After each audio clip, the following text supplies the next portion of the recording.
All right there, welcome everybody. My name is Scott Maier. This is Drawing Together with Artists Network.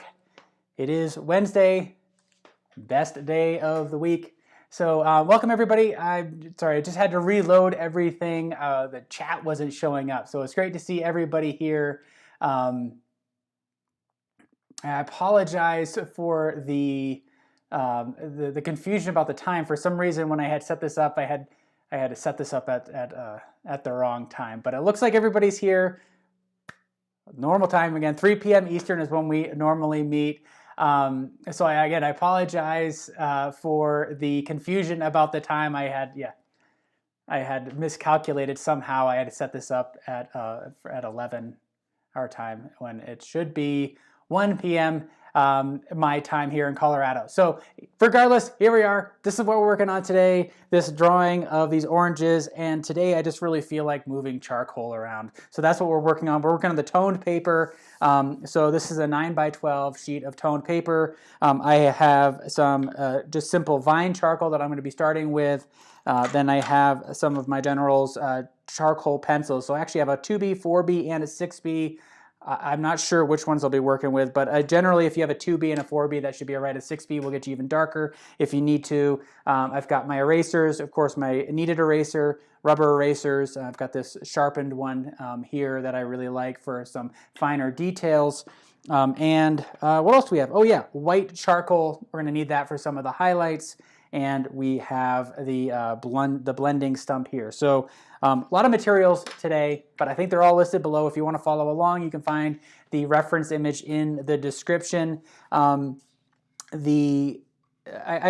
just like this subject really because it allows us to kind of embrace some abstract mark making. So the goal is to try to make sense of this complex scene. There's a lot going on in it.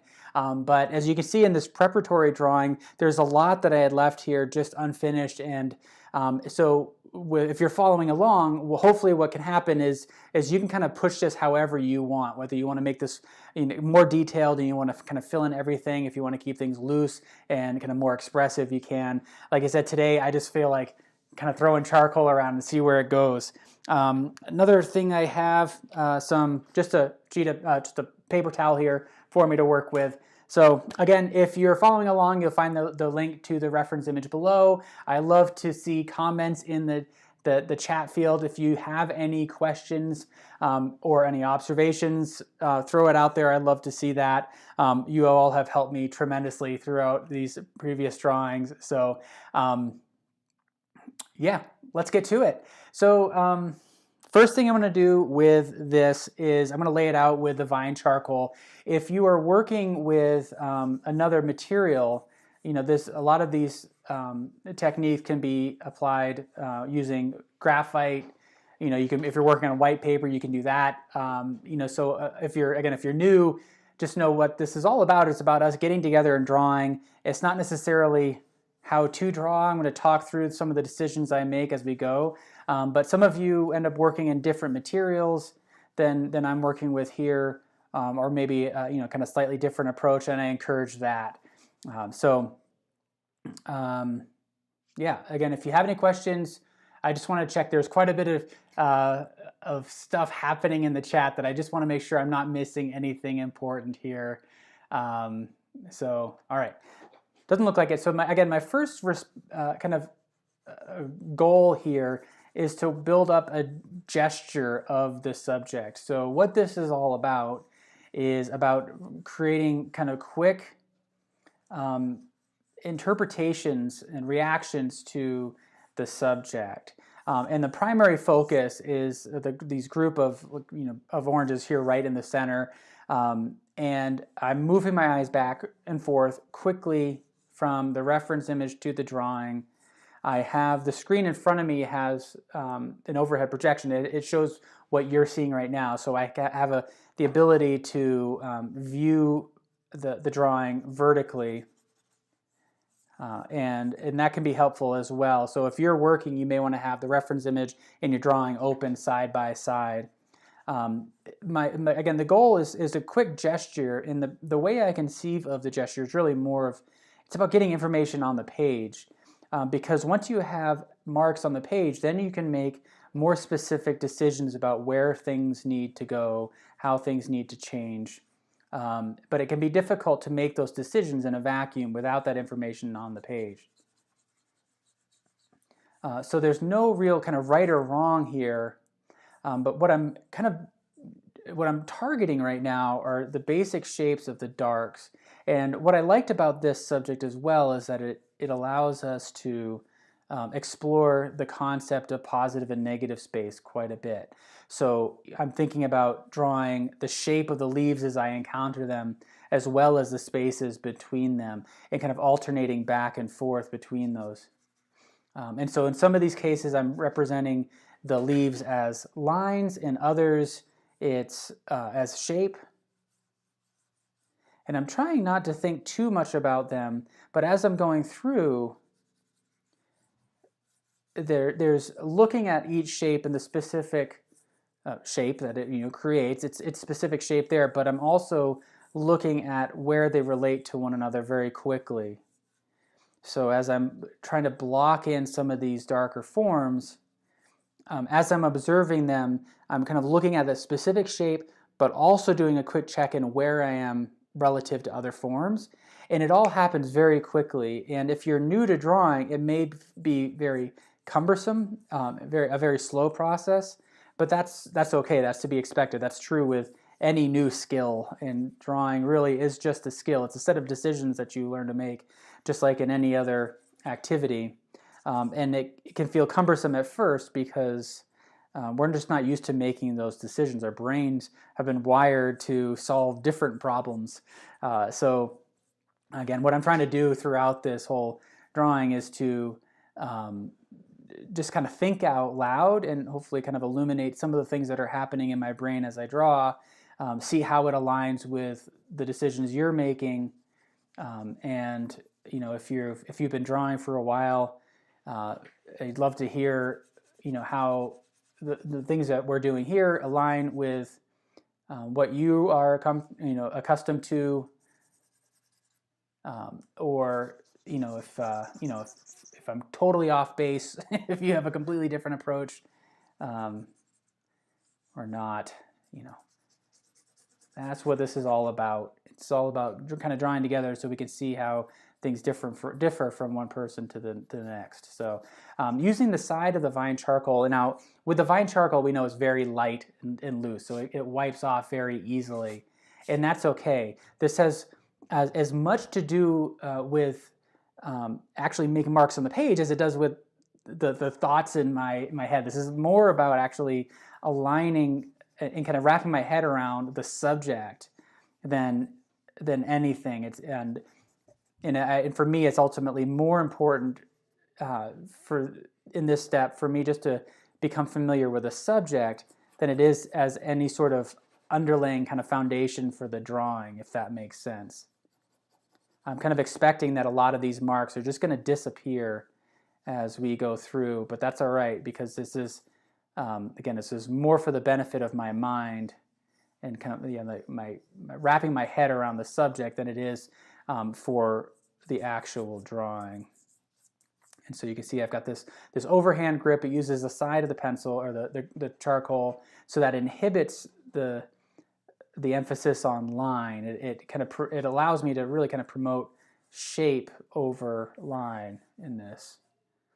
So hello everybody from all over: Virginia, Washington, Arizona, Florida, Ohio. We have Ontario. This is awesome. Barbados, Germany. Welcome everybody. I've been hearing from quite a few of you new viewers, so I love to see emails. So my information is below, or you can find my website, my social media accounts. I work here with Artist Network. We're kind of behind the scenes. I produce other videos for the company, and let's see. But if you want to learn more about me specifically, there's more information in the description below. What I see also happening is there's a little bit of reframing happening on the screen. So some of this side is being cropped just about an inch or so off to the left. So I just want to be a little bit mindful of that. You're not seeing quite the full page here, but that's all right. So where am I? So now at this point, as I'm starting to, as the image is starting to form on the page, now this is following the process that I've been promoting throughout these series. We're on episode, what, 85 or 86. But the idea about this in this drawing process is bringing the whole thing up at once. It's about allowing the drawing to emerge on the page. And in doing so, the drawing evolves at the same rate that that my understanding of the subject evolves. So they're working together. As I'm understanding the subject, it takes time to really study and look at a subject and really understand it. And it also takes time for the drawing to emerge. And so those are merging together. The drawing informs the observation informs the drawing. And with this kind of observational drawing emphasis, it's developing skills that you can then apply, whether you're working from life or whether you're working from your own imagination. If you're just trying to develop kind of hand-eye coordination, or whether you're actually kind of working on something that's more kind of finalized, it's all about kind of refining what happens in the brain. And I think working from life or working from a photograph like this can be helpful, because then it gives your brain something to compare it to. So ultimately all drawing happens from the mind, in the mind, and when working from life, then you have your drawing and you can compare that to either the photograph or from life, and it just gives you kind of a baseline for that, so you can know where things might be off. And then as you build up again that hand-eye coordination, you can apply that to any subject that you're drawing. So that's kind of the mindset here. So it's starting to emerge, and now what I can start to do is make some specific suggestions and make some specific observations about the proportions and start to adjust them as I observe that. So I think what I need to do is actually drop the vine charcoal, because this is all very light. You can see it just wipes away very easily, and I think I need more permanent marks. So I'm going to use the 2B for this one. It's a little bit harder, a little bit lighter. I'm going to save my 6B and maybe the 4B. 4B and the 6B are really the darker ones. I'm going to save that to the end once I know I need to push the value range a little bit farther. So if you're new to working on toned paper, because we're working on the toned paper, we have the ability to bring the lights out with the white charcoal. So I have to keep that in mind. As I'm working, I'm kind of calibrating to the values here, and eventually my brain will start to see this as light, as white, and then when I add the white on top of it, it's going to expand that value range a little bit. So as I'm working, I'm kind of predicting to some degree and identifying where those lighter areas are going to be. So I'm just looking for the shapes of the darks. And with the with the kind of a rough map established, I can start to make more specific suggestions and descriptions of some of these forms. I'm going to allow this to become more focused, let the outer edges become a bit more diffused. But I need to set an anchor from which I gauge the proportions of everything. And I think I might allow this kind of the more green over the oranges. They see here this the second one down from the top. I'm going to let that be my anchor, and from that I'm going to build everything. And I feel like I can generally make sure everything fits on the page. So I'm not worried too much about it running off, and this is where the gesture comes in handy, because it allows me to kind of visualize the final direction of this. And as I'm going through, I'm going to be, again, working back and forth between positive shape and negative shape. So as I'm drawing this kind of crinkled leaf to the right of the green-orange, I'm thinking about its shape as the positive space, as well as the shape around it, the negative space there. And with those two together, you end up with a more comprehensive understanding of the form. Now, the again, the challenge here is to try to maintain a little bit of control over those proportions and make sure I'm kind of working in the right spot and I don't get sucked into the details.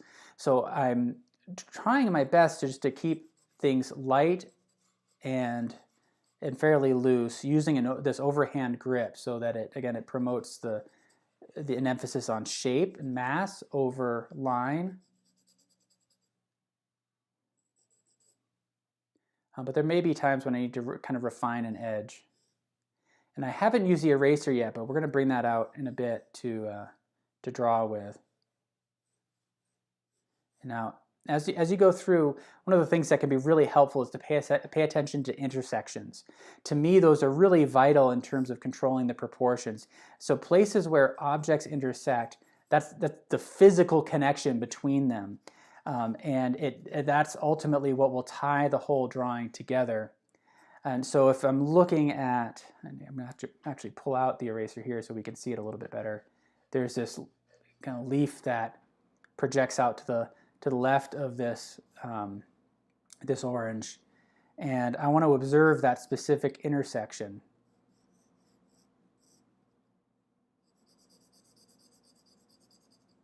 And then we can look at that negative shape and see how that relates to the orange here as well. So it's kind of shifting between thinking about that shape of this leaf to then looking at this shape. And then we have another leaf that emerges, and we can again observe that intersection along the path of that outer edge of the orange. So I'm observing that. Do a quick check-in on the other side and see how that relates to some of the other forms. So as this leaf here starts to emerge, then you can kind of compare that, across the scene there. Oh, my camera got hung up there, so sorry about that. But you can kind of compare across the orange from one piece to the next, and in that way, you slowly start to build the relationships between all of these forms. Now this is it's a fairly overwhelming scene, and it can be at first. So my kind of goal right now is to try to simplify it and not get overwhelmed by all of the information. So again, I'm trying to talk through some of the things that are happening in my head as I map this out. Now, as I work on the shape of this leaf over here, I have this leaf as another point of reference. Of course, we have the orange here, and we have, other landmarks that are forming. So as I'm looking for the length here, for example, I can use this as a gauge. I can drop a plumb line down from the end of this leaf here, see where it intersects this one. I can do some comparative measuring. So what that is if you're new to comparative measuring, what that means is you're taking the measurement of one element in your drawing and you're comparing it to others. So in this case, I can take the measurement of this orange, the width of this orange, and compare it to the width of each of these leaves here. And you can do that by closing one eye, holding your pencil out directly on top of your reference, align this end with this edge of the orange in the reference, and then slide your finger down along the pencil to indicate this edge over here. So you're taking that measurement of the width, and you're comparing it then to, say, this leaf over here, or this leaf down in here. You can compare that to all sorts of other elements. So if I take this measurement here, the width of the orange, for example, this leaf here should be about 3/4 of that distance. So that means I might have overshot it a little bit. Now the way I can correct that is actually by filling in the negative space around it.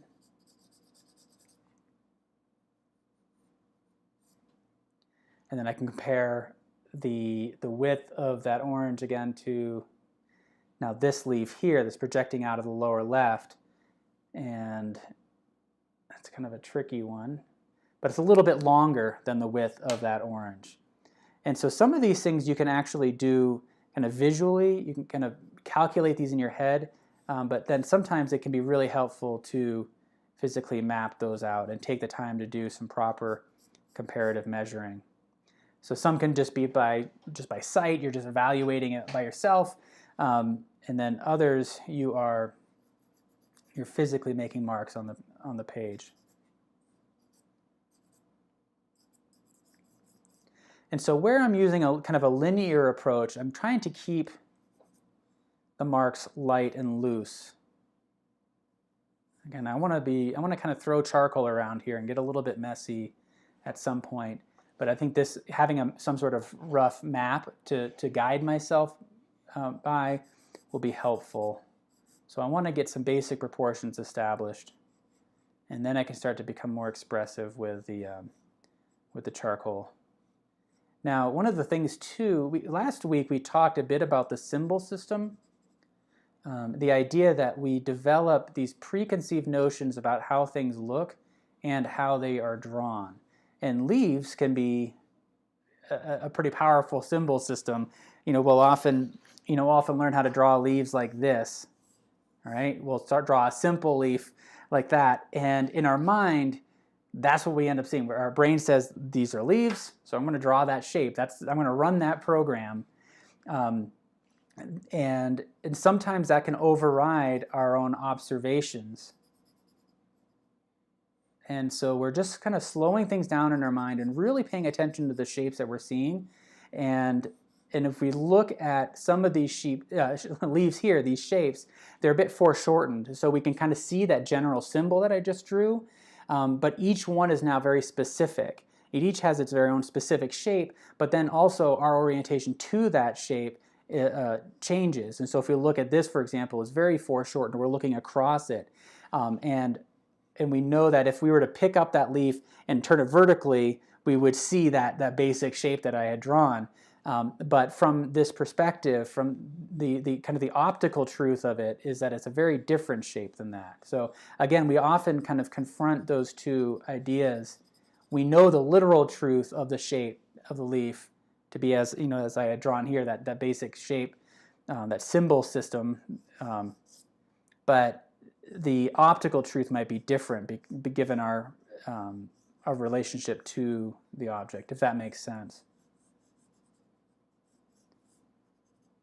I kind of use those terms, the optical truth and literal truth, quite a bit when I'm thinking about perspective, because often what's guiding our decisions is the literal truth of something. That's often more valuable to us than the optical truth, than the way it actually looks. Our brain takes in that optical information and it converts it into a message that it sends to our conscious mind that says, these are leaves, this is an orange.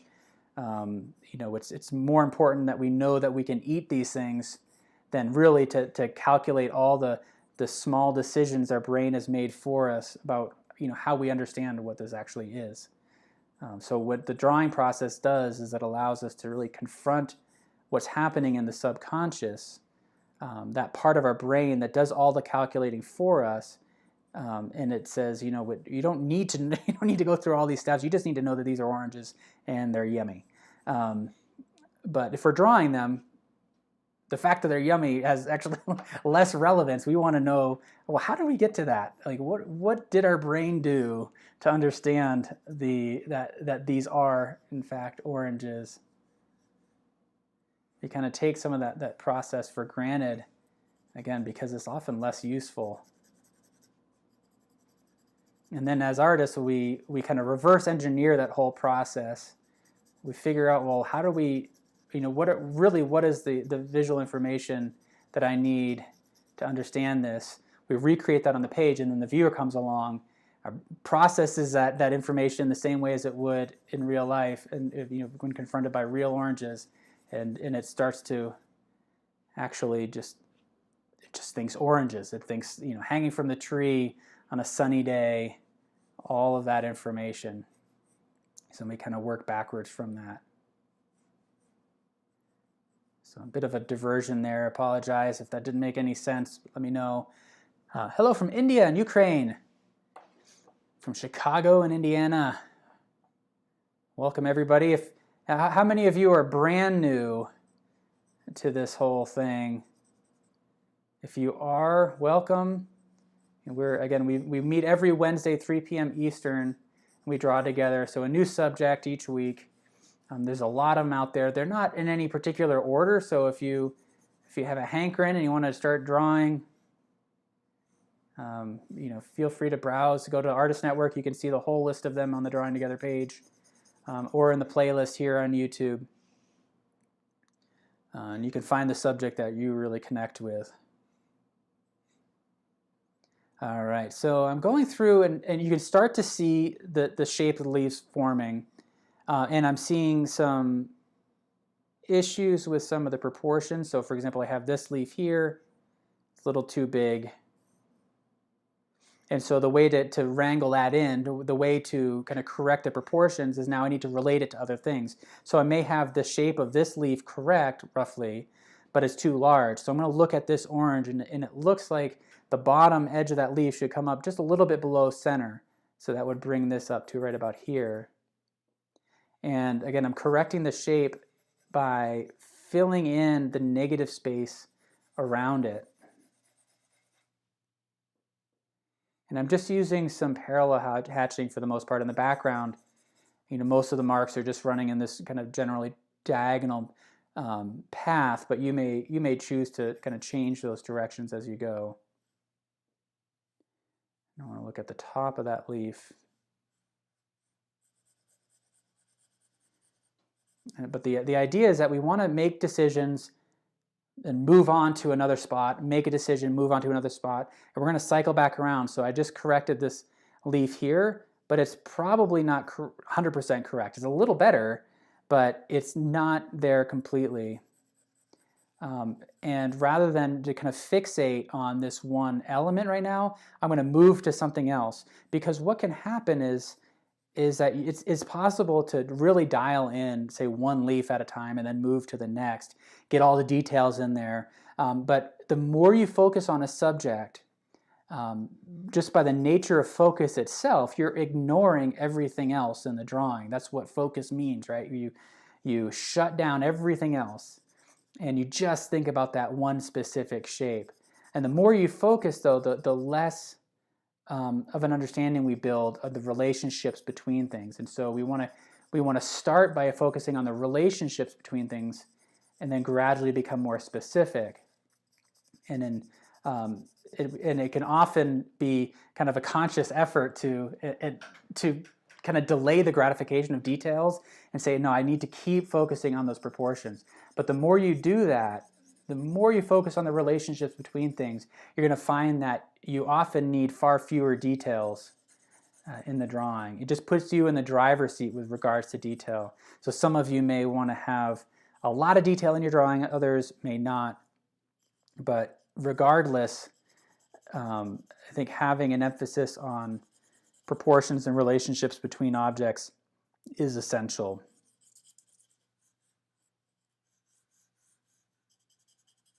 So hopefully that makes sense. Hello from Syria. All right, California. Hello, everybody. Any questions, any observations? How is everybody feeling? If you're following along, how are your drawings emerging? Everything coming together okay? Like I said, this is an environment in which I welcome criticism of the work. There's in the form of that we're talking about criticism here. It's really just about evaluating and observing things that are happening in the drawing, and then putting those observations out there for me to use. There's a difference, between the kind of the critical thinking that can be helpful when you work together, and the being critical of somebody. And you all have a really effective way of pointing out things that just need my attention. And so I welcome that here. And if you're new and you're seeing people say, hey, this is wrong in your drawing, I'm welcoming those observations. I know it can, sometimes it can be really scary asking for input from people, but I think it's really essential when you're learning to draw or paint to find somebody that is good at giving you feedback and can do it in a way that is respectful, but also they know the struggle of the work, and they know kind of what you need in order to get farther along in your artistic practice. So yeah, getting feedback is and giving feedback is really a skill that I think is worth practicing. But I know for me it was really hard at first, because drawing and painting is so personal. It was always scary to kind of put myself up there for critique and ask for feedback, because I'd rather just be told this looks great, that feels great, but I know in my heart there are things that could be improved, and so just kind of put yourself out there and say, hey, what do I need? What do I need here? What are you seeing? But we talked about that before in this series too, that it's important to find the right group of people to give you that feedback. Often we'll just go to the people who are closest to us, but they may not be familiar with art. They may not have spent any time thinking about the art making process, and it kind of puts them on the spot to then provide feedback, and they'll say, well, I just don't like it, without any sort of qualification there, and that doesn't help anybody. And it's not like they're trying to hurt anybody's feelings. They just don't have the language that's necessary for artistic growth. And so, like I said, take some time to really find that group. I've heard from some of you that you've been forming groups around the show, which has been awesome. It's awesome to hear, where you can share your works with each other, and you can go to artistnetwork.com and share your work on the show page here for this episode. And if you would like specific feedback, feel free to type that in. I generally don't offer feedback unless somebody specifically requested it. That's just the way I approach things. So if you do want feedback, just say, hey, take a look at this, and I'd love to hear your thoughts on it. Some of you have reached out through email, and I'm happy to respond. All right, so I think what I want to do right now is kind of just add a little bit of visual weight down in here. Compositionally, everything's shifted over to the left a little bit, and I think for the purposes of this exercise, that's going to be okay. I could kind of move things on the table and just kind of crop it off the screen, but I'm not going to do that. I don't want to disrupt the shot here. And so as I'm working on this side, I'm just kind of trying to quickly observe basic shapes of light and dark, especially these kind of triangular dark areas that are formed in the negative space between the leaves. And in that, you can start to see the shape of these leaves forming. Some of them are lost a little bit, so I might have to erase them out.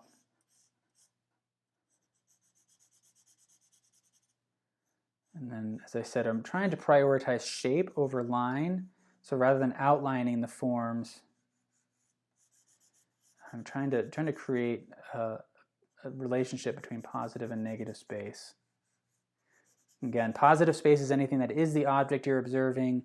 Negative space is anything that is formed in the space around it. Let me do a kind of quick check-in on proportions here. So what I'm looking at is this distance here from this orange measuring over to this leaf that's forming, because something seems off there, and I need to evaluate that. That's actually it's a bit closer than I thought.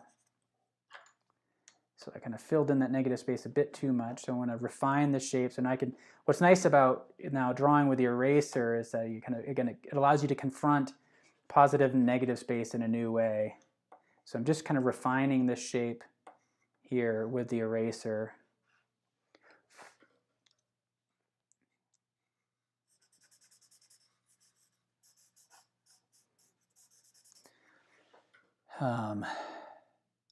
Just want to check the comments here. Thank you, Rebecca. Reminds you of a trip to California. Excellent. And then you're saying the top orange looks too small compared to this one here. So yeah, these two I've kind of drawn as essentially the same size, but I see in the reference photo that this one is noticeably larger. So I need to kind of understand that a little bit. So if I take this measurement here. This has got to come out a little bit so that I can use my eraser now to kind of cut that shape out. I do want to check, I see some other questions come in, so I want to check those as well.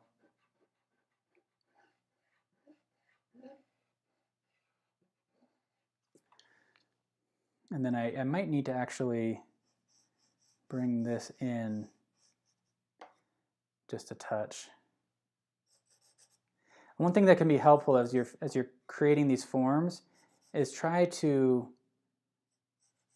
break the shape of the orange down into a sequence of short straight marks. You know, it's not a perfect sphere. You know, it's not a perfect oval. And it can be helpful to see the specific form by kind of targeting a particular area, and then try to evaluate the straight axis associated with that. And then as that's forming, then you can start to round it out. But that way, like I said, it allows you to kind of confront the more specific shape of that orange.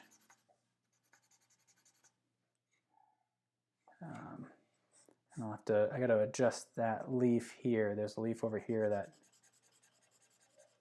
needs to be corrected. I think I need to move everything over just a little bit. Let's see, and then I just see in the comments there, Rebecca, thank you for pointing that out about the difference in sizes between those oranges. So I'm going to take another look at that again.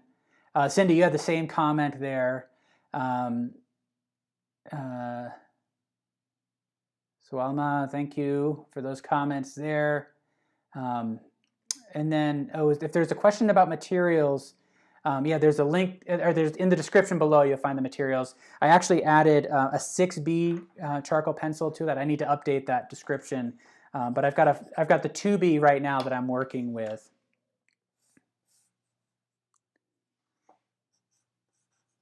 And actually, so what I might do now is kind of work a little bit with the eraser. So this is just a retractable rubber eraser. You know, I've got this larger one here I could use as well, but I just kind of like drawing with this one. I kind of shaped it down. I've used a razor blade to cut it into a wedge, and that gives me a little bit more precision. And I'm going to do some kind of negative drawing with the eraser. So I'm just looking at this leaf on the right side of this. That's kind of a funky looking one. I like that shape that's forming there. And then I kind of want to just lock this one down. And then there's this larger one behind it. There's so much of drawing it's like putting together a puzzle, right? It's, you know, we're moving from one piece to the next. And I like to think of drawing like that. It's an analogy I would use in drawing classes that I would teach, is like, the idea is that you want your marks to feel like they're movable.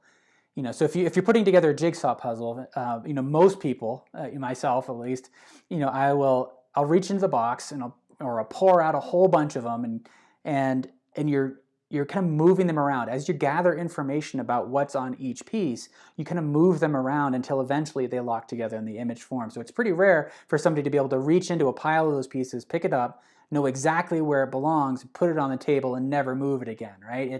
It's all about gathering information. And as you understand more and more about what's on each piece, you move them around until they lock together. And the same thing is happening on the page. These marks are movable. And as you gather information about the forms in the subject, you move those marks around until the image kind of locks into place. So that's the kind of the image that I use to kind of visualize the drawing process. So everything is movable, it's flexible, and you're locking them into place as you gather information about the subject.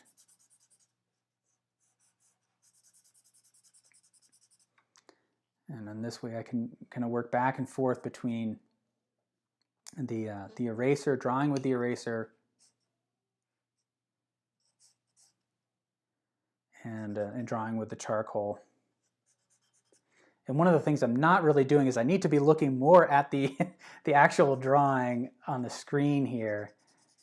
You know, I'm looking at this version here in front of me. I need to be looking at the one on the screen in front of me that's vertical and is smaller, and it allows me to make more direct observations, kind of step back a little bit from it.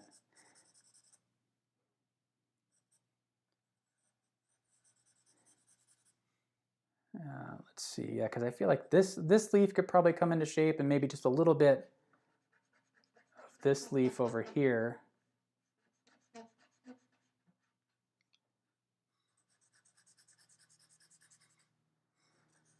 That's one of the things I love about charcoal is its ability to be fluid and flexible. You can move it around.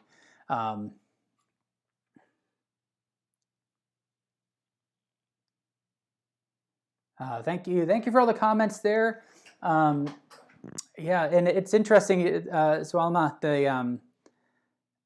the comments about whether or not the drawings need to be 100% accurate to the reference image.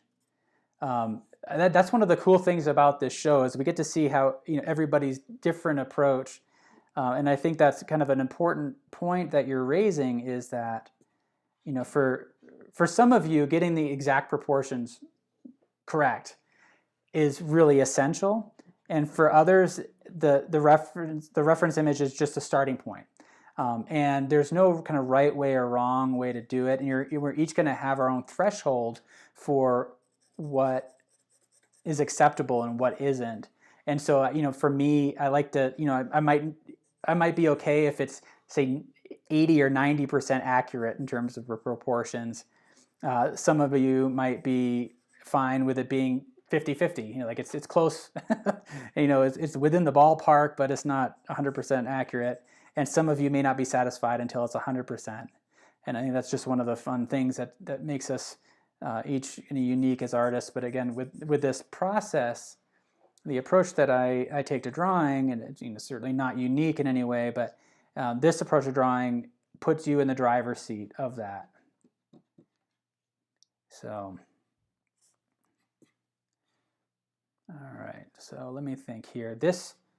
I feel like these are kind of working out a little bit better in terms of their proportions. Now I need to come down to here. And one of the things that I can do, I kind of lost sight of, is the use of a plumb line. So if you don't use plumb lines or horizontal guides, they're really helpful.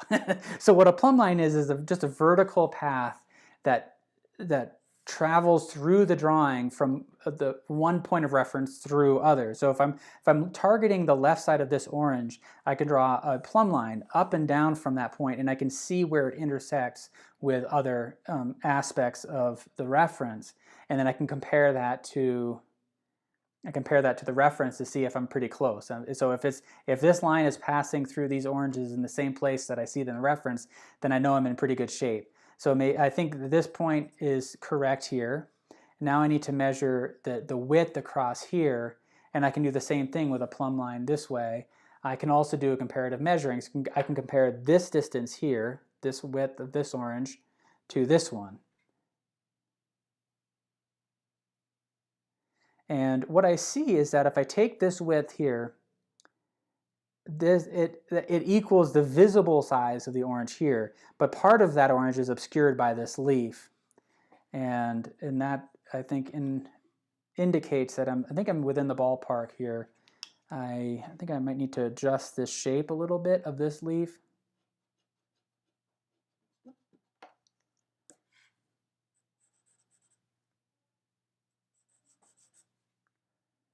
There we go. And now I can move down here, and I can focus on this one. And the first thing I'm going to double check is that intersection point. Where along the path, the shape of this orange here, does that lower one intersect? And I'm actually going to compare that to the three that stack up above it as well. So it looks like it's directly below, that intersection point is directly below this point here.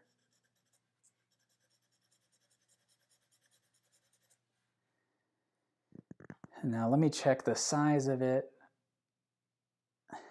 And that should equal, let's see if I take this distance here, I'm actually going to bring that way down here.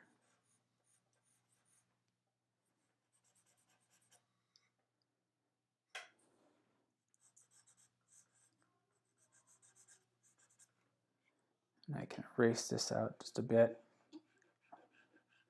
So I'm not really thinking about modeling form or anything at this point. Again, I'm just kind of building up the shapes, the areas of light and dark. You know, we can kind of, if I were to simplify the drawing process down into, say, 4 main parts, it starts with a gesture, then you go into correcting and adjusting, and then you might kind of refine the forms, and then you add the final details. And you know, that's a very simplified process, and I'll often jump back and forth between steps. You know, maybe I'll start refining the forms a little bit too early before, you know, I've really adjusted the proportions, or maybe I think I've got the proportions correct, but I find that I'm off, so I have to adjust those a little bit later. But those are roughly the steps that you can kind of go through. So I'm still kind of in that adjusting phase, but I can start to refine. And sometimes it's difficult to adjust the proportions until you've really refined the shape a little bit more. And so, for example, with this down in here, this leaf is not really defined sufficiently for me to make a statement about its proportion, its correct size. So I need to become a bit more specific with this shape. And that shape, oh, I see it. What I'm looking at is there's this curve in that leaf. Should be more in line with the bottom of that orange.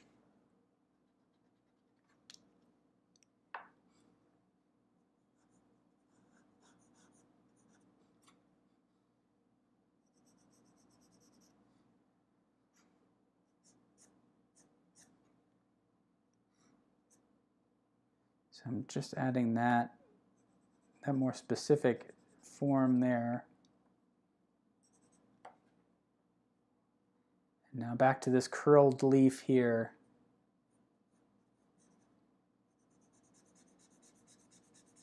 And so you can see what I'm doing here is I'm dropping a line down to indicate that bottom edge, but then filling that in. I want to lose that line. I'm allowing the building up of that form to consume the rough line that I established. And so you might find it helpful if you're drawing a line to make it very light, then fill in that shape. And in doing so, you reduce the use of the contour lines, which can be useful, and I'm sure I'm going to actually throw more contour lines in on this drawing to bring it all together. But if you're going for realism, you ultimately want to try to get rid of the lines. It's all about value relationships, because lines don't exist in nature. They're abstract constructs. We invent lines as symbols to define the edge of a three-dimensional object. And they're very powerful symbols. Now, what I like about this leaf here that I'm working on is that play between light and dark, how you go from a darker background here to then light, and then into the form shadow of that leaf, and then into that background here, which is lighter in value than the leaf. So it's a really wonderful alternating sequence of light and dark there. All right.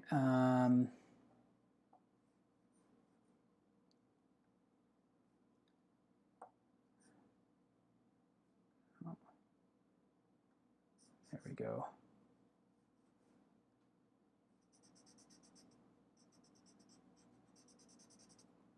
And we'll still have to do a little bit of refining in some of these forms. Let's see.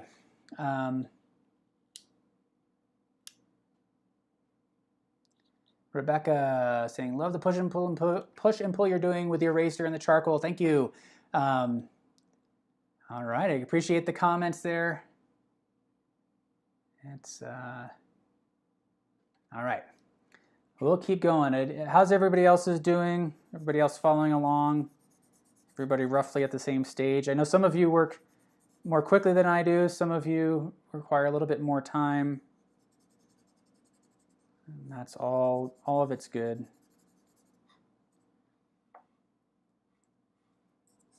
So I'm kind of changing the direction of my marks here. One of the things that can be helpful as you're building the shapes, as they're kind of locking together in your drawing, is to start to pay attention to the direction of hatch marks relative to the forms, especially if you're working in the negative space. So here I'm working in the negative space, and I'm working on defining this edge here. With an edge that kind of comes up and across like this, running these marks in this direction is contrary to that path, and that can be helpful in separating the space. Now, if I were to make marks that run this way parallel with that form, our brains are going to kind of align those two. It's going to say that because they run in the same direction, they belong together. And it's going to make that background pop forward. By changing the direction of your marks, that's an indication to the brain that those are two different forms, two different objects in different places in space. So then it reinforces the spatial relationships between those objects.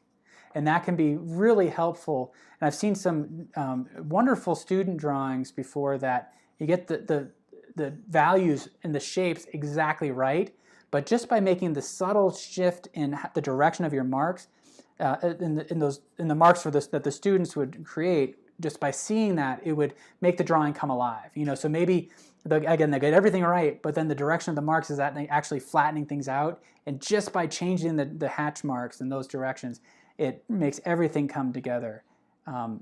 It's interesting how the brain really processes very subtle information like the direction of marks, as well as large shape information, really bold and big information.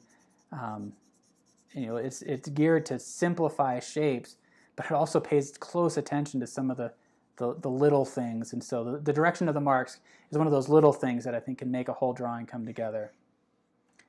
So here, for example, we've got this really dominant shape here, and by running these marks vertically to contrast that horizontal direction of that form, it's gonna really reinforce the spatial relationships. It's gonna push these forms back.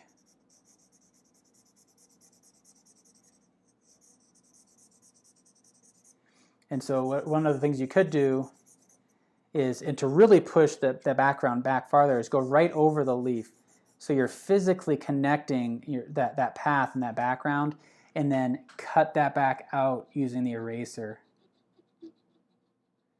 And then you're giving some really powerful visual information to the brain, because it's going to connect these two directly together, the path here, and it's going to see that as one background kind of wall, and then this is going to pop in on top there. So hopefully that makes sense.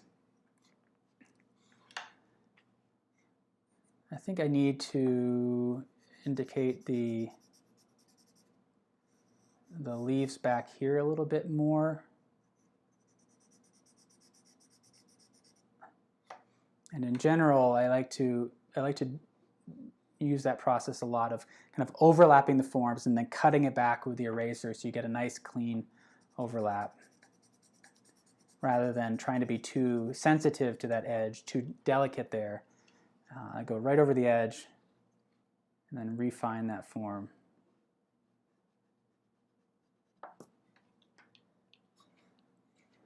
And then let's see, I think this whole area needs to be a bit darker.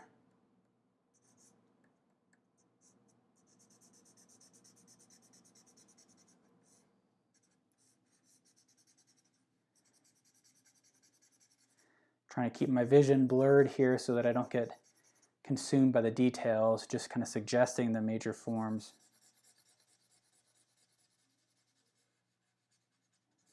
I'd be curious to see what you all think about that, the concept of directional marks and how important that is in your practice. I know it is for me, and that it could just be something that's particular to me. I suspect that many of you think about that as well. But this is a really nice dark area. So here I've got this vertical leaf, and it gets very thin in there. And what I want to be careful about is creating these negative spaces that feel too different from one another, and then breaking apart. So then this shape kind of pops forward and that shape pushes back or something. So I want to create a visual connection between those. So I'm actually going to darken in that form. really kind of continue that form, and then do some negative drawing here to pull that leaf in on top. That's one of the hard parts about this drawing, and one of the things you have to be aware of is that because we're breaking it into all of these little individual shapes that then lock together, it's possible for one of those shapes to kind of be disjointed and kind of pop forward when it should actually be pushing back. So it can be helpful to start to think logically about some of these shapes. So for example, there's this path here that continues through, it's all kind of background. And I can kind of unify those spaces there that were a bit more disjointed. And I can change the direction of the marks here because these are leaves that are in front of this space back here. But back in here, I might want to kind of connect those two visually. I apologize if the squeaking of the charcoal is being picked up by the microphone. It is one of those things that we end up living with, but it's a horrible noise. So I apologize if that's coming through.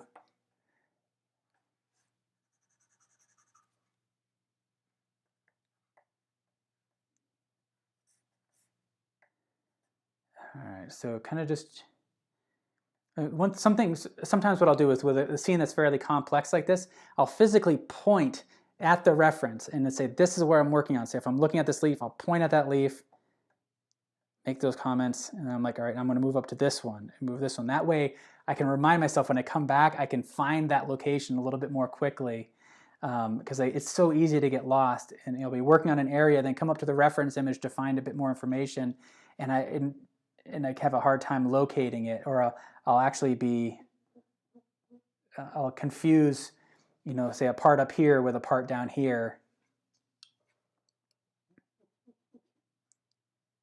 So it can sometimes be helpful just to physically point them out if you're getting a little lost.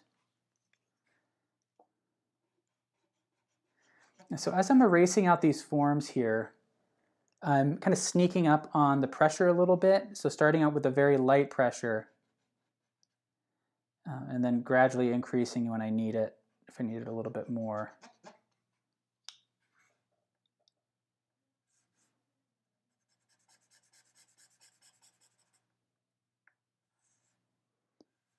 And here, for example, there's a leaf back in that background. It's very dark, but by changing the direction of the marks, it creates a visual distinction between this shape and this shape here. So it comes across as subtle, but then we have this space here continuing back through here. So now I can pay attention to the direction of those marks and can carry that direction over into this space here.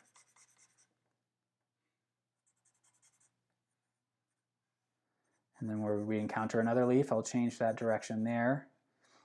And so in terms of value contrast, it may be very subtle, but the viewer's mind will pick up that change in direction and will assign it as a different part of the different object entirely. So something is off here. So as I'm looking at these shapes, I kind of worked around like this, drawing shape to shape to shape to shape, and as I come back here, I realize the space between them is off. So I need to kind of do some quick adjusting, and now I don't need this area to be 100% correct. Right in here.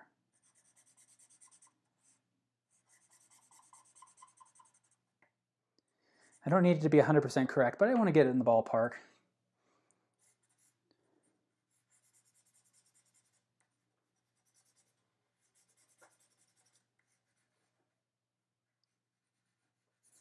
And actually,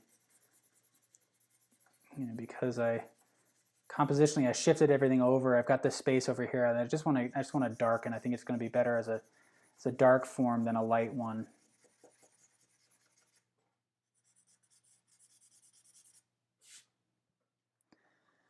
Okay, now I want to change up the direction of the marks here. I'm going to bounce across the drawing.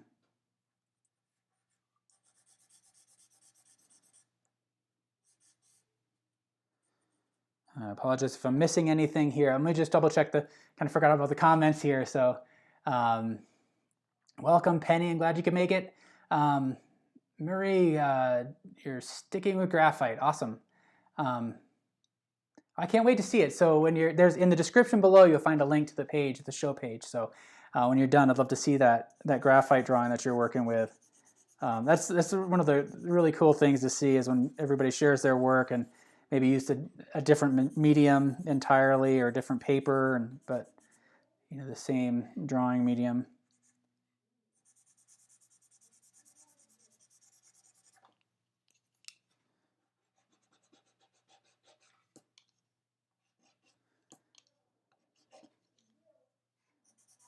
But how are we doing on time? We're about an hour in, so I want to kind of move things along a little bit. We're going pretty quickly today. So I want to get into some detail here. So I want to make sure that the foundation is set effectively. So now I can go in and really add some detail. Just using my palm, going to wipe this down. I don't know why I really did that, but it's just like an impulse, just a light wiping down. I like doing that because it unifies everything. It was feeling really kind of fractured as a drawing, so that unifies it. Now I can kind of switch back. I'm gonna use the kneaded eraser to draw with a little bit. Kind of shift thinkings a little bit, start to erase out some of the lights.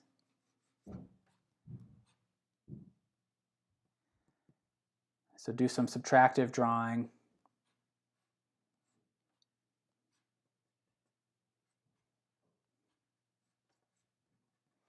And I'm trying not to make very labored decisions. This is all very quick. So when I'm looking up at the reference image, I kind of know what I'm looking for, and I go right to that spot, make that quick decision, and then come back to the drawing and make sure I'm in the right spot.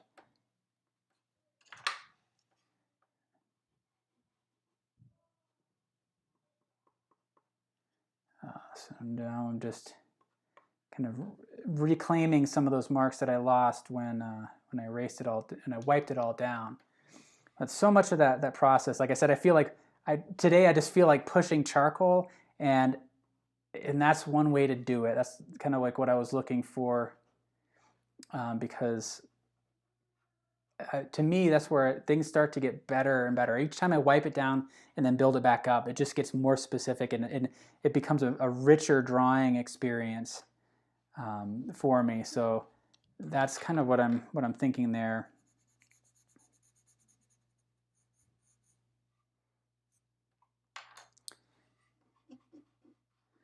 And so I don't know if I'm going to wipe it down again or not, but I'll often do that. I was working on a preparatory drawing for next week's episode. I found a photo of the Colosseum in Rome that I'm working on for next week, and it really helped me to make some marks, kind of build up the drawing, wipe it down, do it again, wipe it down, do it again, and each time I get a little bit more specific with the marks. It becomes a bit more accurate. Kind of thinking about some of the cross contour information here. I want to reestablish this.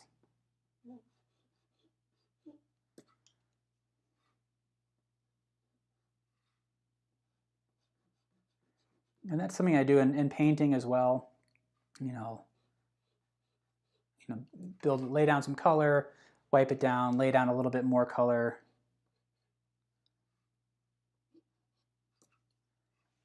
But I'm just thinking about the lights here.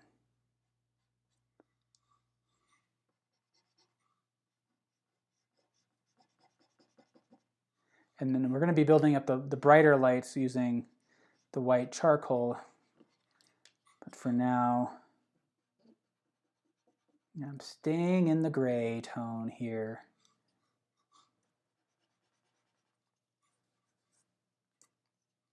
what do I need here? So here,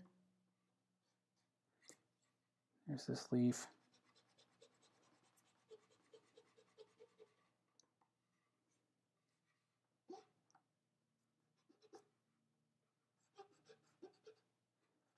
So I'm just focusing a little bit intently there. So I kind of stopped talking a bit, but.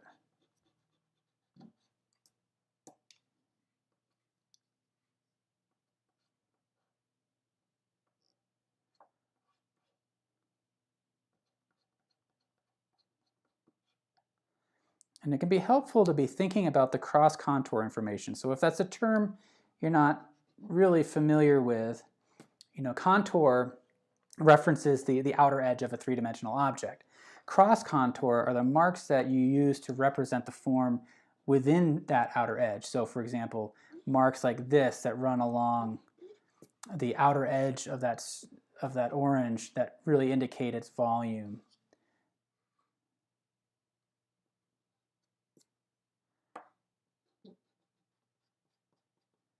And so you can kind of be thinking about that with these leaves as well, as what direction the marks will reinforce that form.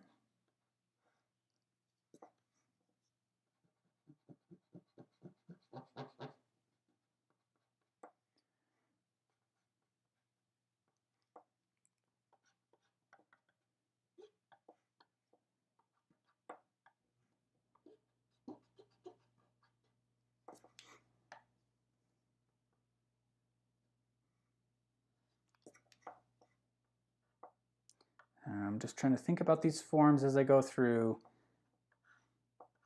And now at this stage, as I'm kind of refining a little bit, it's I don't have to worry too much about the proportions. I'm feeling pretty confident in them, so I can be thinking about the specific shapes and adjusting them as I go, as I observe the qualities of certain curves, certain edges, and kind of refine those.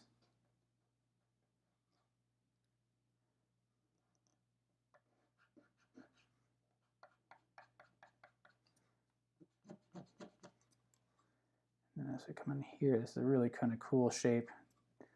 The way that curl in that leaf is a lot of fun.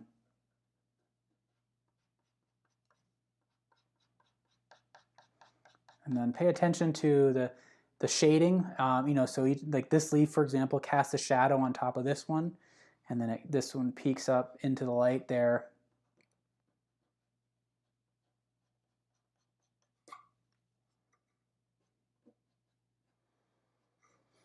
And I notice a lot of these leaves, kind of the lower tips are kind of catching the light, where and then they fall into shadow near the stem.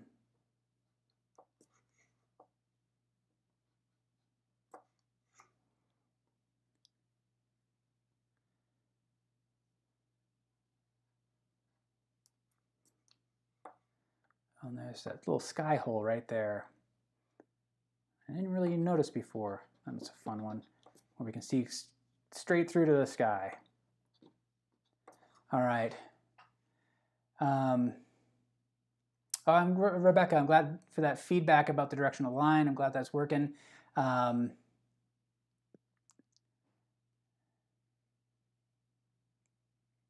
then Maria saying, regarding line, my favorite art professor in college encouraged us to think more about surface than outline.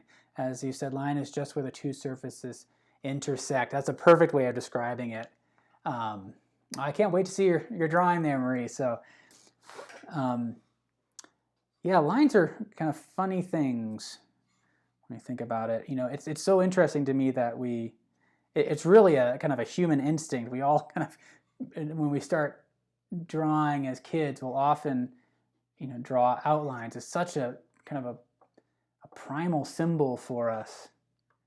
And I remember in college when, a professor really kind of pointed out the fact that lines don't exist.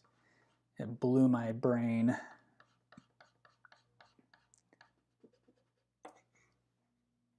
All right, okay, so I feel like that helped to refine the forms a bit.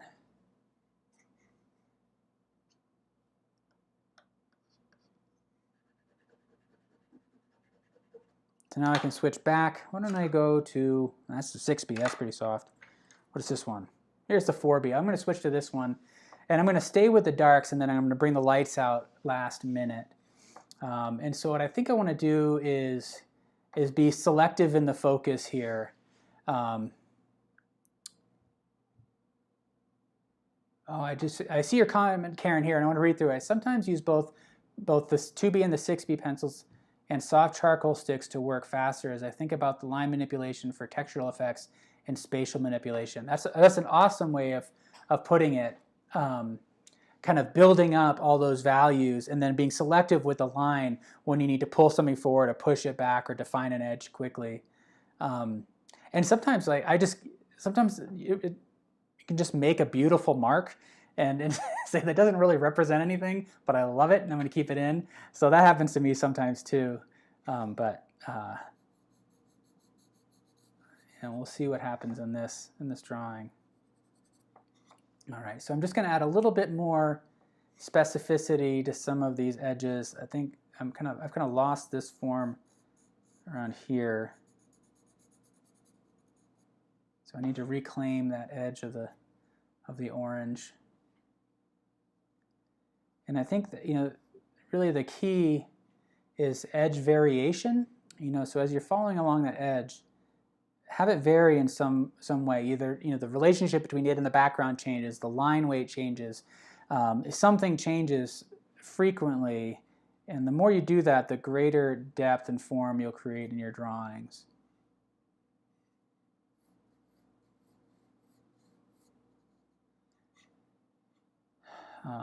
So I think what I'm going to do is I'm going to start by applying detail to these central forms here and kind of work my way out to find the right balance in that, and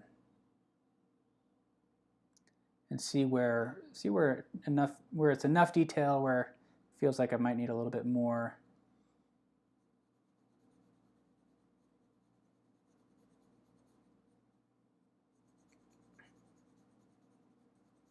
So I'm just kind of using really the texture of the paper, a really light touch along that edge.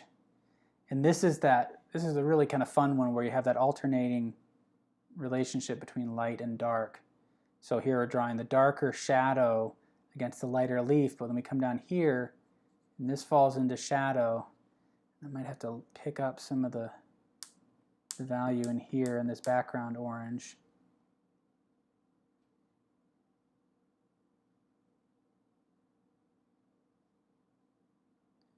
And I'm going to really try to lock in that shape of the leaf.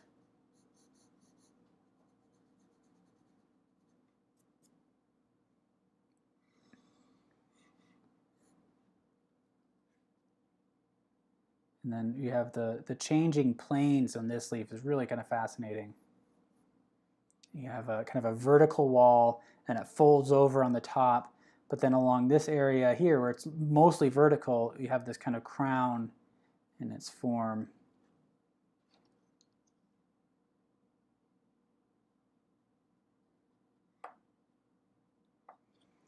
And then by kind of being selectively focusing on these forms here, it helps to direct the viewer. So that becomes an artistic decision you make. You're in control of where the viewer looks.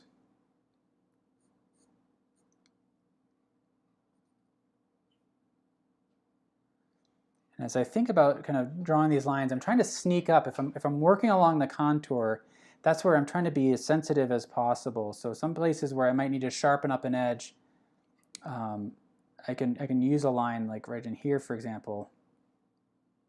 But so I've kind of invented that. That line doesn't exist in the reference photo, but it helps to sharpen that edge. And I'm trying to make an edge that's varied.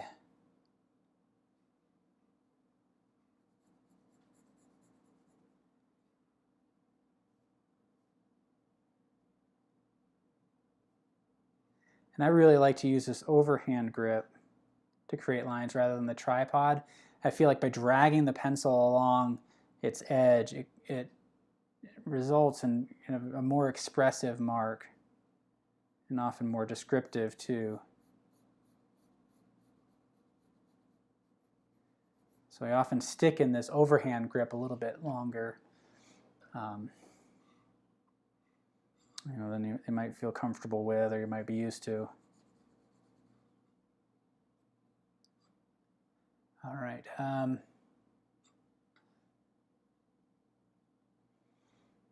right, let's see. How's everybody doing? Everybody, if you're from Colorado, everybody dug out of the snow okay?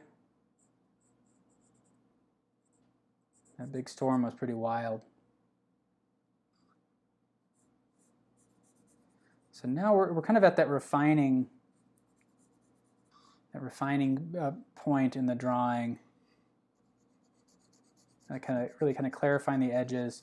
And I'm going to stick with the darks, and we're going to bring in the lights at the very end. So stick with us so you can see those highlights. That's one of my favorite parts of drawing on the tone paper, is that delayed gratification of putting those highlights in at the end. Because right now I want to jump right into it, but I also really enjoy that reveal at the end when you drop in a bright highlight and everything just seems to pop.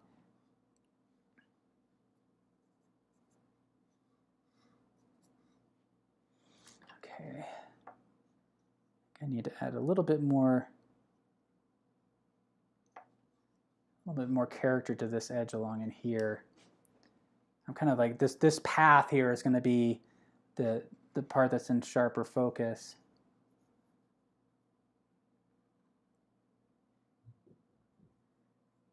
The idea of focus really is something that I've really had to confront over quite a while. For a while I would do these kind of more hard edge drawings and paintings where everything was brought up to the same level of kind of finish, and again have these really hard edges. And over the years I've become a bit more selective, a bit more kind of discerning of that, letting some areas stay out of focus.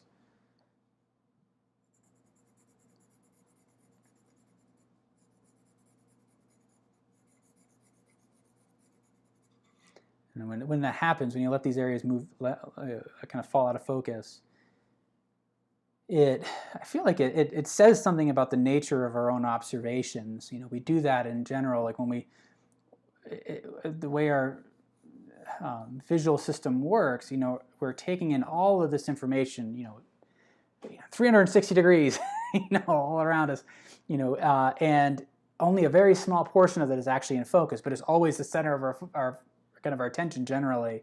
And so it creates the impression that we're seeing everything in focus when in fact we're not. It's just wherever we happen to be kind of looking, it starts to come into focus more. And the more you draw, with blurred vision, you get used to that, kind of being selective with that focus, and kind of let the drawings kind of parallel that a little bit, and let some areas just fade away and let the viewer's mind fill that in.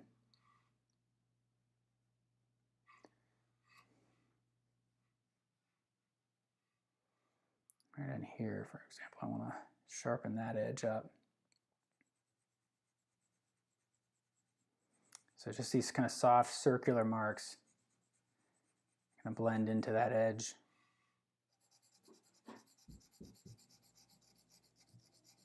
And so this is really just using the weight of the pencil to feather that out.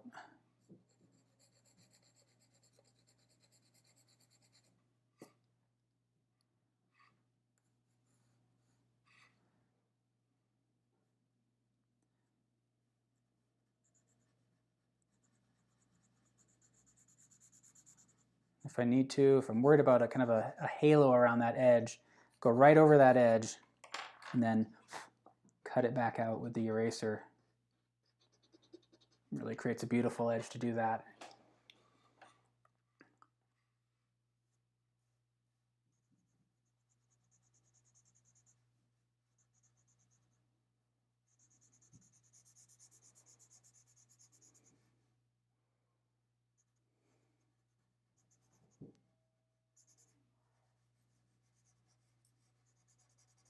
So one of the things I'm thinking about as I'm working on these edges is I'm trying to find that edge, and I might score a line, but then drop that pencil back in on that line and drag up to try to get rid of that line as much as possible.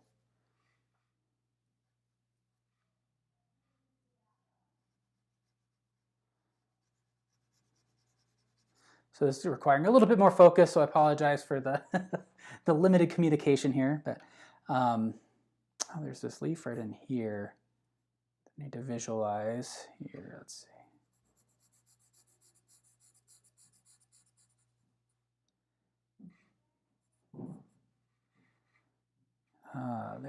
There's this leaf, and there's kind of an orange poking out right there. I hadn't really observed before.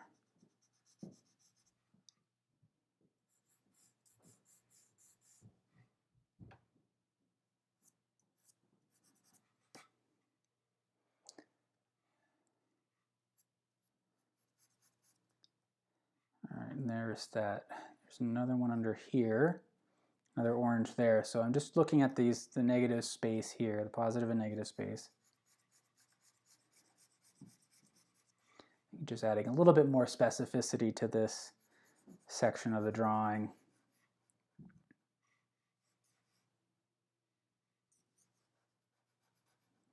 And so sometimes I'll actually drop a line on the page, and sometimes I'll just kind of let it pass over the surface of the page to visualize that path, and then drop a line down or build up to that path.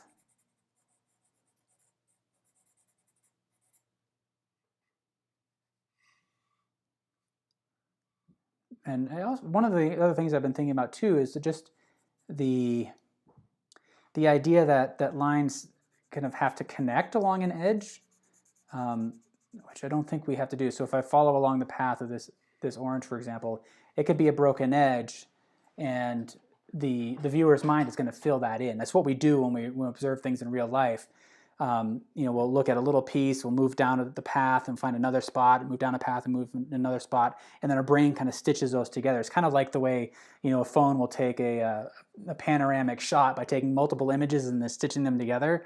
Our brain kind of does that naturally too, and but optically, as we're taking in that information, it's all in these broken snippets, and I think letting those edges break apart a little bit can sometimes be effective.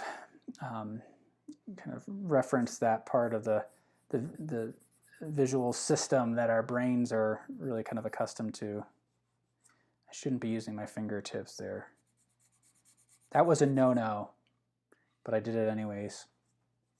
So typically you don't want to use the oily fingers because it interacts with the paper. It can be ineffective for charcoal drawing and affect things like its archival nature, but sometimes it's just fun to paint and draw with your fingers.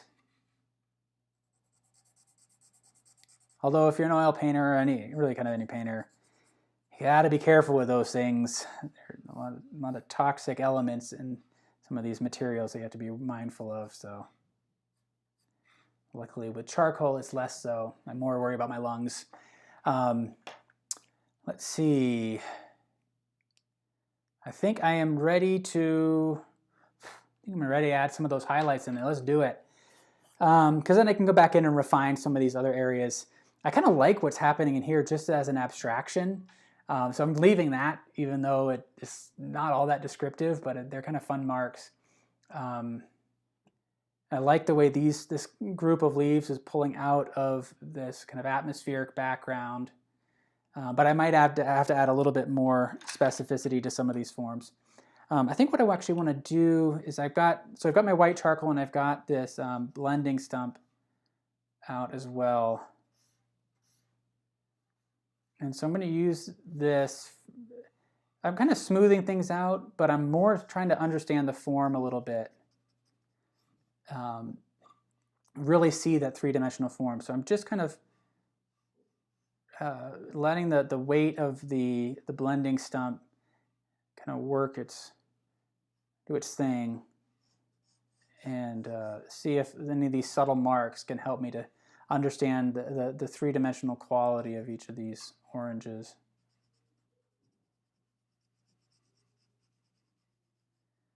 Some of these softer edges.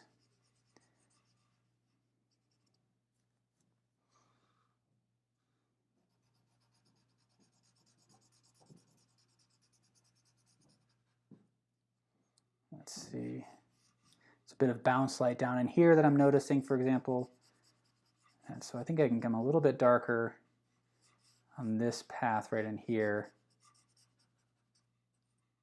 And to see if that natural value contrast is going to suggest some of that, the bounce light.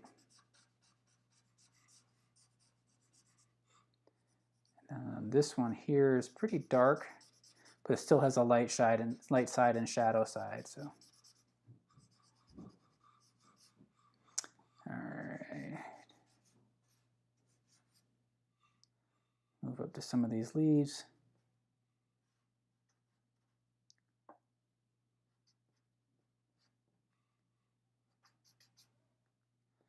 Just kind of suggest some of the forms here.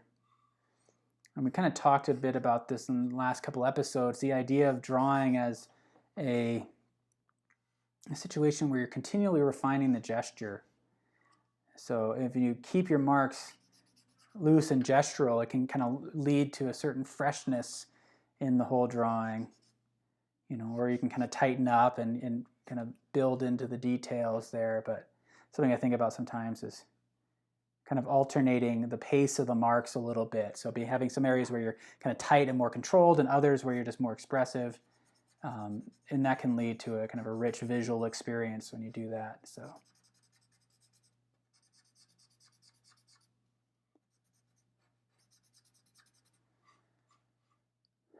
I'm worried about these two sections feeling disjointed, so I'm kind of making a mental note there. I'll have to come back to that. So to make sure that they feel like those are areas that pass through behind that leaf.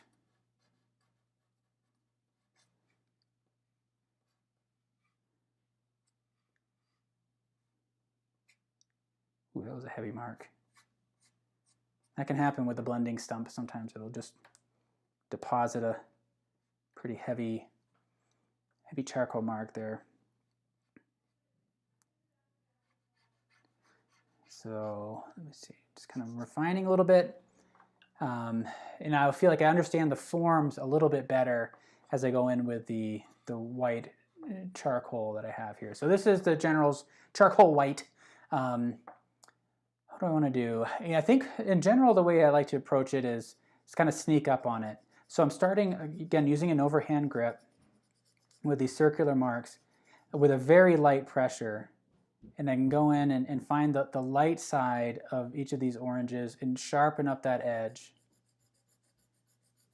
Again, with a very light pressure. And I like the tooth of the paper showing because it simulates the orange peel texture a bit. So I'll make that kind of rough pass there. Kind of smooth it out a little bit and create a blend. And then gradually increase the texture, or the pressure, I'm sorry, in where the highlight needs to be. So identify the highlight right up in this area. And apply the pressure a bit more. Let it kind of diffuse out a little bit, but kind of create these rings around that edge.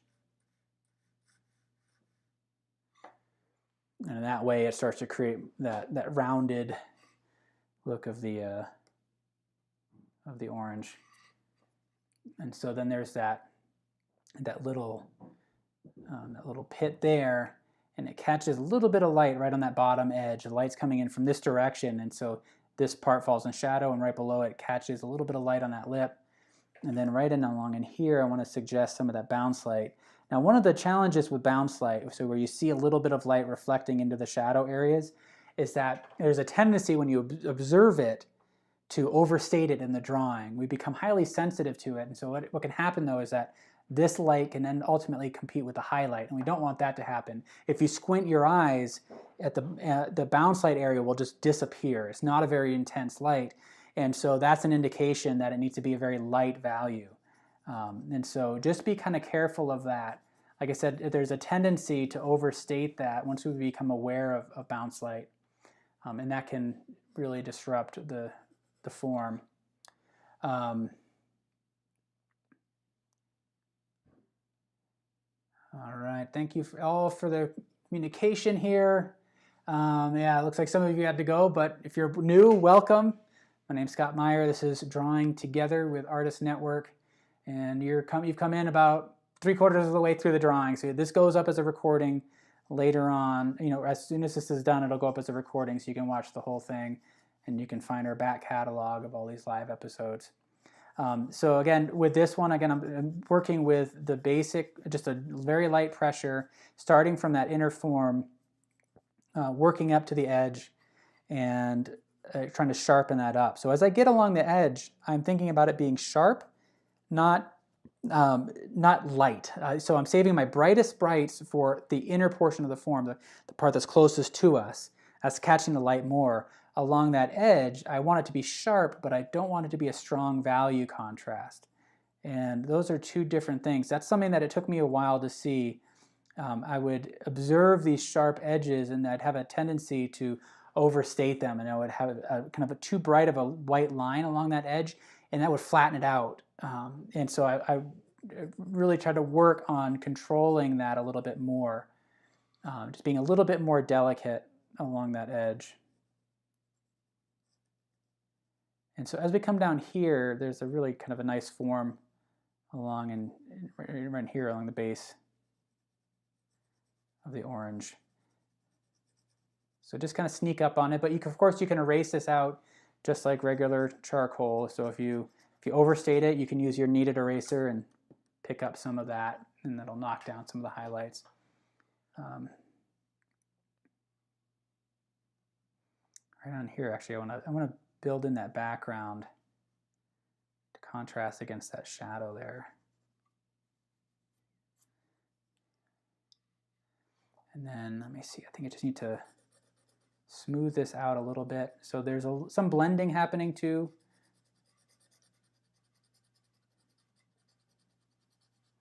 And then I'm going to drop in a heavier pressure right here where that highlight is. Kind of feather that out a little bit.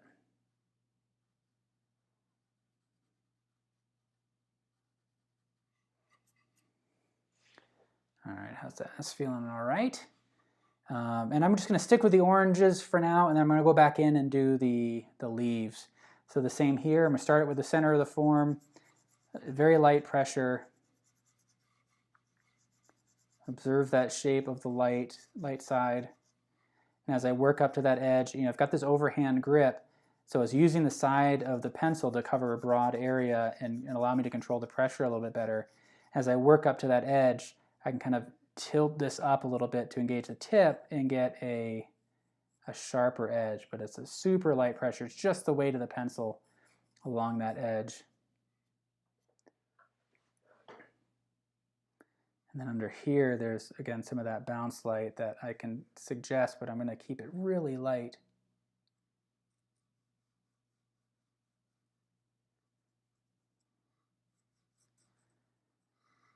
A little bounce light over here, too.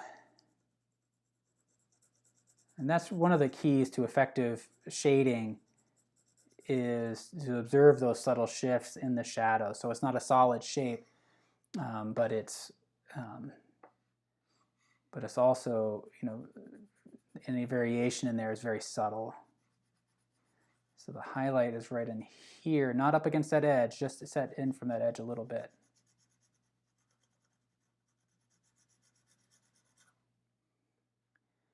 And then under here, this is all just going to be a very light pressure. I don't want it to, this whole orange kind of falls into shadow, so I don't want the lights here to compete with that highlight there. And one of the things you can do to check the value relationships is you fix your gaze on this part in the reference image, but put your awareness on that value. Be thinking about this value as you focus on this one, and in that way you can see those value relationships, because it can be distorted if you were to stare at this one and think about that value in isolation. It feels more intense, it feels brighter, and so sometimes we'll make that value decision based on the way it feels like when we focus on that form, but it ultimately can be more effective to think about those value relationships indirectly. So focus on one area, but put your awareness on the values around it. In that way, you start to create a clearer picture of what its actual value is, if that makes sense.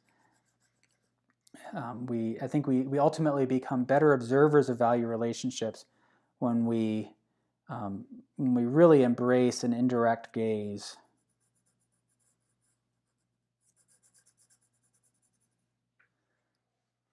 All right, and then I kind of like how that edge is disappearing, so I'm kind of looking at those edges again to see if that all works out.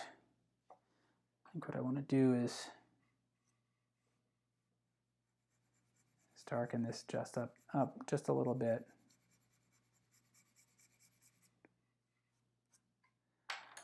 There we go. Okay, so now I can apply the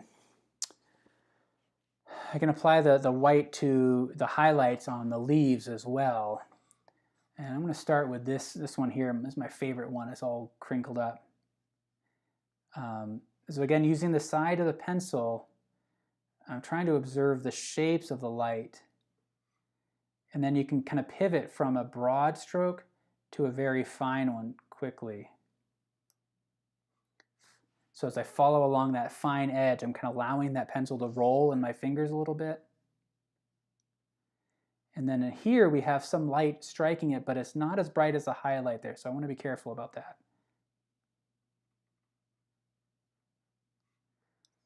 So the way the pencil kind of rolls in your fingers can make a big impact, and have a big impact on the quality of the line. So something to kind of think about. There, I'm happier with that leaf. And now right up here, this is a fun one here. I'm going to start with the kind of lighter values along in this part of the leaf. Thinking about that cross contour, it's a little strong. And then right along here, there's this really fine line. There's that edge of that leaf. There's this razor edge that's catching the light. And I want to try to get that in one go. So I'm going to use the side of the pencil again. I want to visualize the path. And I'm allowing the pencil to kind of roll in my fingers as I go along there. And it creates this nicely varied, really fine line, as opposed to using a tripod grip and drawing like this. For some reason, there's something in the quality of that line that can come across as flat, and I found that an overhand grip just creates a more natural looking mark. Right back in here, I like the way the light is catching along here. I'll keep that loose, and then there's this another fine kind of edge along there.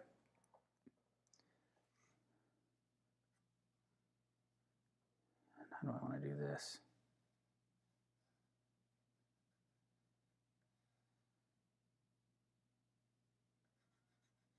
Feather this light out a little bit. You can kind of suggest some of the veins in the leaf.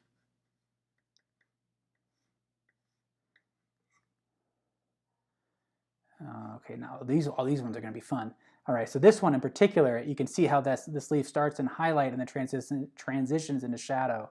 So I want to get that. So I'm just starting at the tip and then just kind of feathering it out into that shadow area.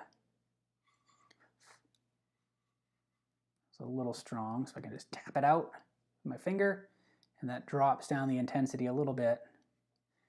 And then this one here,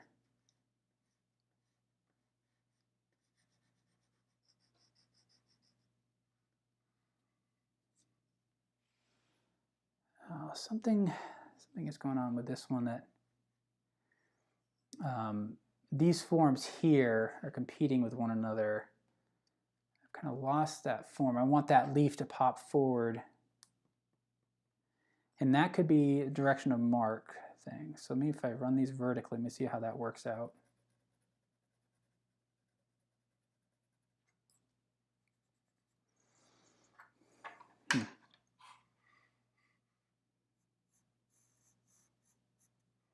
Actually, what I might need to do is actually use a fine dark line along here to bring that leaf forward a bit. There, I think that works a little better. It was a very subtle thing, but sometimes it's those little things that can make all the difference in the world. So now we have this leaf that's foreshortened, and we're looking across it like this. And I want to create that depth. So what I'm going to do is start with a very light value across here, refine that form a little bit, and then bring in a little bit more of a heavy pressure along that tip with that fine line, and that should pop that front lip forward and create kind of that subtle appearance of depth along that edge. So I'm just trying to notice the cross contour as I'm laying down these light marks, be thinking about that. Think about those contour marks. And then I can bring out a little bit of highlight down in here. And this is light against this, but it's not a super strong highlight.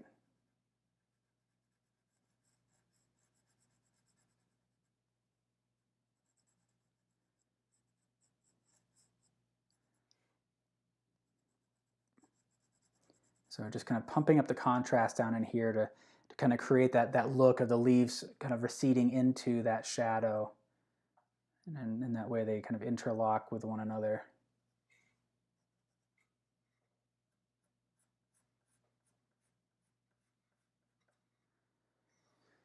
Come over on this side here. Now these leaves are kind of a strong focal point. So I want to bring this one out.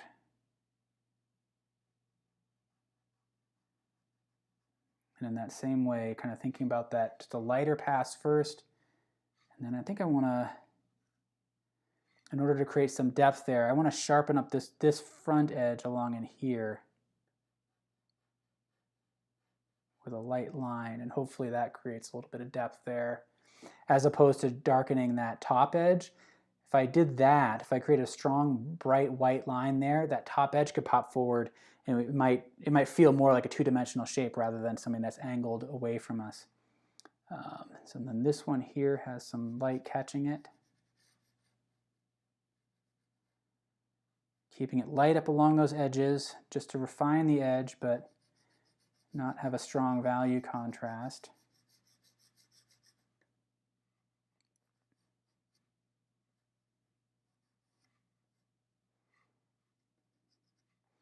And then to give the leaf a little bit more form, there's a bend right along here, along that central stem, and it's catching the light a little bit more on that top part here, so I can lay down a little bit more pressure.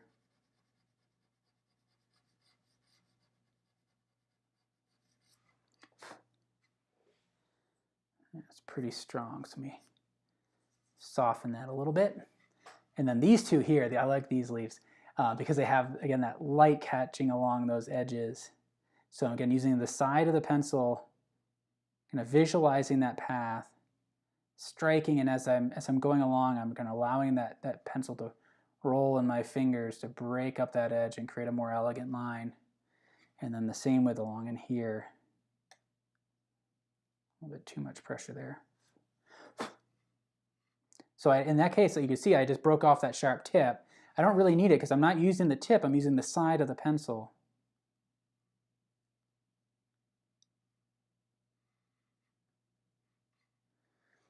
And then pop that edge out as it catches the light there. So, all right, so how's everybody doing?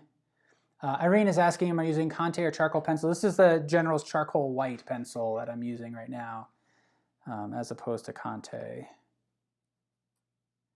So I'm just going to use this to refine a little bit. I think I've got the brighter highlights. So any mark I'm making with the white now is just to kind of sharpen up an edge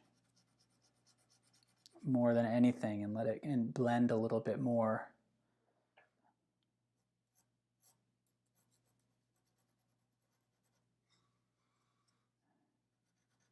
Add a little bit of depth to some of these leaves by observing where they might be kind of peeking into the light a little bit more.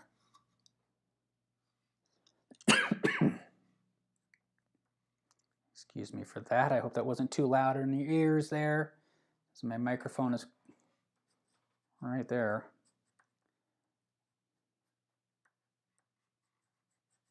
So as I work away kind of from that central focus, I'm just being a bit looser with my marks. And the idea behind that is that I want to give enough information that the viewer accepts it and recognizes what it actually is that they're looking at, but doesn't fixate on it. If there's not enough information, then it draws the viewer's attention because it just feels incomplete. And if there's too much information, then it is an indication to the viewer that these areas are important and focus on that. And if everything is in that sharp focus, it can sometimes be confusing because the brain is looking for a little bit of direction there. It wants to know, like, where should I look? What's most important here? All right.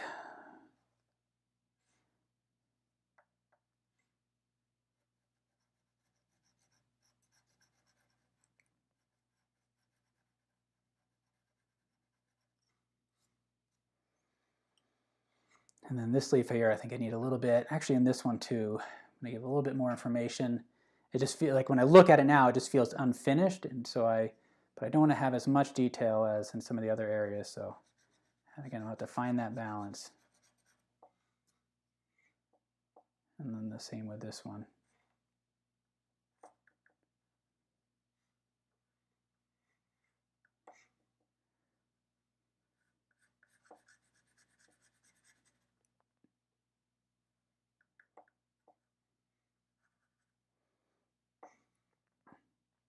And then this leaf here kind of catches the light along that edge too in a really fun way. So I'm going to try to get that indicated.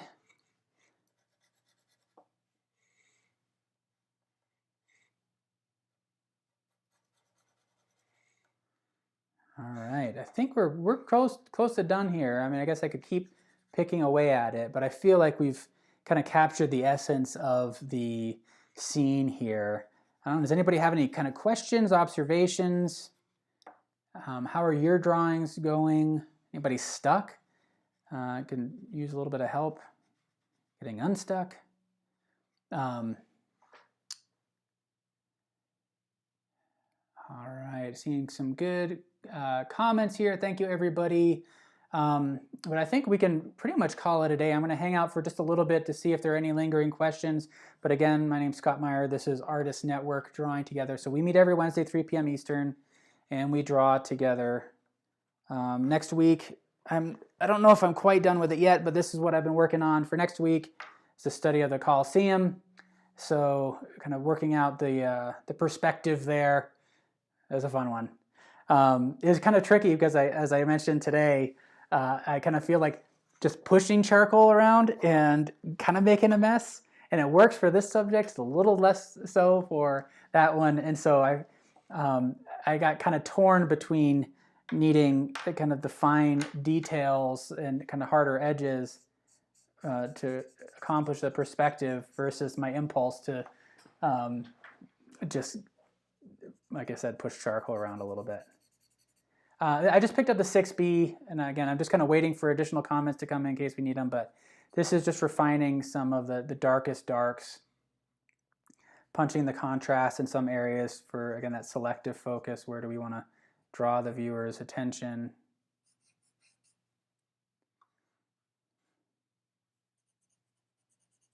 Maybe break up some of these other areas a little bit. But this should kind of push that tonal range just a bit.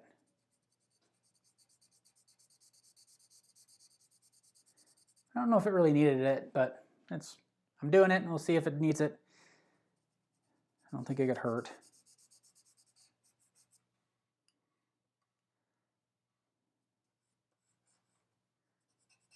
This can create a little bit of differentiation in some of these shadow areas by having an even darker spot. I think going back to this edge here, I need to create something that passes behind, that leaf, just to push that back, create some space there.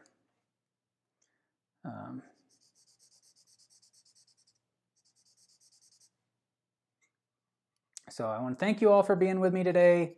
I will see you all next Wednesday, again, 3 p.m. 3 p.m. perspective. I just read the comment that's every posted. 3 p.m. Eastern, we'll be working a bit with perspective. Kim is asking, how do you sharpen your pencils, please? Yes, I have used a knife. Where did it go? Somewhere over here. Let me do a quick kind of demo on that. So this, I'm just taking a sharp razor blade and pushing it forward and allowing it to just kind of scrape along that surface. Now the key is a fresh blade. If it's dull, and I get incredibly lazy about this, but I'm really trying to force myself to replace the blade, because what will happen is it'll break the charcoal core, and then I'll tell myself I need to change the blade, but I'll keep sharpening and I'll break it again. I'll get frustrated and I just need to sharpen the blade, but I'm not doing it. And so I'm kind of saying that out loud to help hold myself accountable the next time I see you. But that's really the key to it. It's pretty straightforward. It's just kind of pushing with the knife onto the charcoal there. The one thing you want to be careful about too is there's a little bit of, it feels like adhesive that holding the wood casing to the core, and sometimes that can kind of disrupt things a bit. You might have to be careful as you push through there. But I like sharpening that, to exposing the core of the pencil a little bit more by using that technique. I just have, it means I have to go and kind of take fewer trips to the pencil sharpener, and I have a larger area of charcoal to work with, so I can create a more broad stroke. So hopefully that makes sense. All right, I appreciate it all. 2610, I'm not really good at perspective, seems confusing. Well, hopefully next week we'll break it down and make it a little bit more simple. It is tricky for a lot of people. Some people it just clicks, most people it doesn't, but it's a skill that, you know, with practice you'll be able to get. So join us next week and we'll be able to manage that. Greg, I'm working on a perspective drawing. Currently I'm having a horrible time with ellipses. Will you touch on that next drawing? That I will definitely keep that in mind. There are kind of ellipses on that in doing the preparatory drawing, I realized I was a bit kind of intuitive with it, but I think there are some kind of practical tips that you can use to kind of lock in those curves, because, you know, being able to, and what an ellipse is as opposed to an oval is a two-dimensional kind of squished circle. An ellipse is a circular form that's drawn in perspective, and it has a very particular shape to it. And when you see and understand the subtleties, it can sometimes make a big difference in the drawing. So I'll try to touch on that. Thanks for bringing that up. Let's see. All right, looks like we got everybody in. Not seeing any more comments. So thank you all for joining me. It has been a blast. I really loved drawing these. Thank you so much. I will see you all next.